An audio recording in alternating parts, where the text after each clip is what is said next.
Hello friends, good morning. સ્વાગત છે તમારું આજના વ્લોગ્સમાં. તો કેમ છો?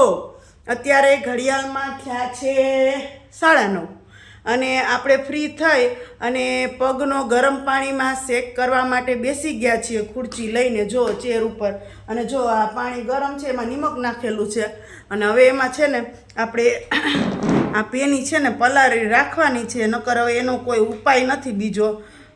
પેની દુખે છે એનો જોવો તો બધાએ મને કીધું કે ગરમ પાણીમાં આવી રીતના પેની છે ને થોડીક વાર બોરી રાખો એટલે તમારે છે ને જે પેનીનો દુખાવો છે ને એ ઓછો થઈ જશે એમ.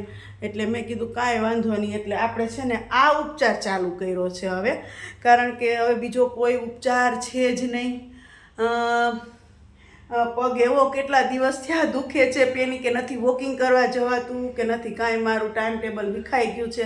મને બહુ એટલે બહુ ચિંતા થવા માંડે. મારું ટાઈમ ટેબલ વિખાઈ જાય ને તો ઓલું મારું ટાઈમ ટેબલ વ્યવસ્થિત હોય ને એને સાંજે વોકિંગ કરવા જવું ને બધું, પણ વોકિંગ થાય એમ નથી.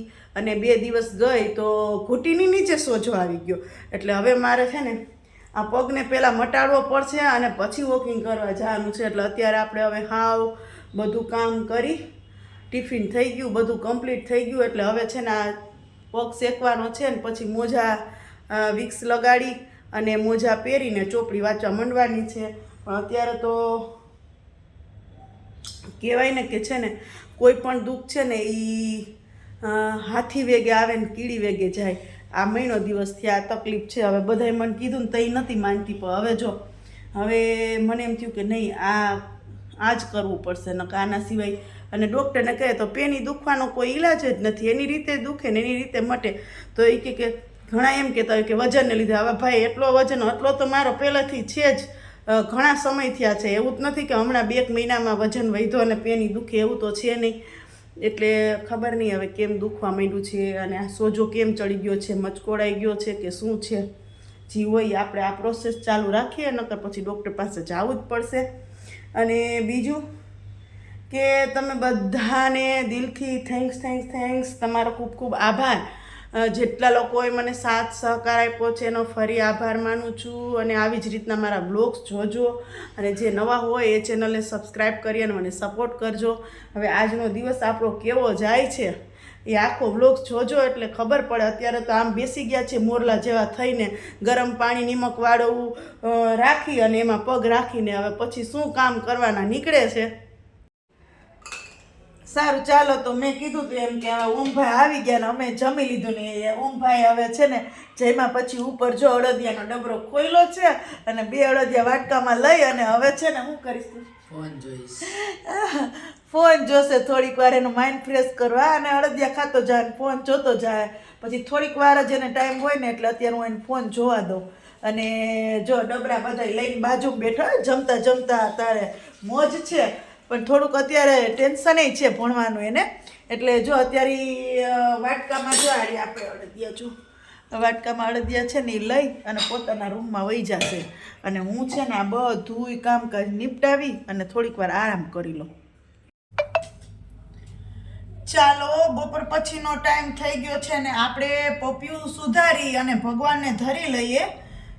અમારી વાડીએ પપૈયું છે એકાદા 2 વાવેલા એટલે ઘર પૂરતા થાય છે. તો આ એકલાથી તો નહીં ખૂટે એટલે થોડુંક સુધારી અને બાકી આ મૂકી દે. અને અમારી વાડીના પોપિયા બહુ મીઠા છે એટલે હું છે ને બહુ વધારે ક્યારેક 2 ભેગા થઈ ગયા હોય ને તો એકાદું પોપિયું મંદિરે ધરી આવું ભગવાનને પ્રસાદીનું, અને બાકી મારા ઘરે ભગવાનને ધરી અને હું ખાઈ લઉં. તો અત્યારે સમય ભગવાનને જગાડવાનો તો વહેલો થઈ ગયો હોય, પણ હું થોડીક વાર આરામ કરતી હતી ને એટલે મારે સહેજ મોડું થઈ ગયું. એટલે હવે આ જલ્દી ભગવાનને ધરી અને ખાઈ લઈએ અને પછી સાંજની રસોઈ માટે વળગી પડીએ. આજે વિચાર છે કે વણેલા ગાંઠિયા બનાવવાનો વિચાર છે મને.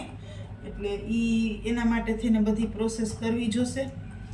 એટલે ચાલો આ સરસ મજાના પોપિયા ભગવાનને ધરી અને હું ખાઈ લો એટલો તો કાફી છે. હવે આ આટલું બધું પોપ્યું છે ને મૂકી દેવાનું. હવે તો ચાલો આપણે સાંજના ફાઇનલી જમવાની તૈયારી કરી રહ્યા છીએ. એમાં જો પૌવાની ચટણી બનાવી છે એટલે પૌવા પલાળ્યા છે, પછી મરચું, આદુ ને ધાણા ભાજીને બધું નાખી અને આજે પૌવાની ચટણી બનાવવાની છે. આ પૌવાની ચટણીની અંદર તમે લસણ બી નાખી શકો, પણ અમારે તો શું હોય કે લસણ ખાવું ના હોય, ભગવાનને ધરવું હોય, એટલે અમે ખાલી મરચું ને આદુ ને ધાણા ભાજીને એવું જ નાખશું, લીંબુ અને ખાંડ અને આ પૌવા.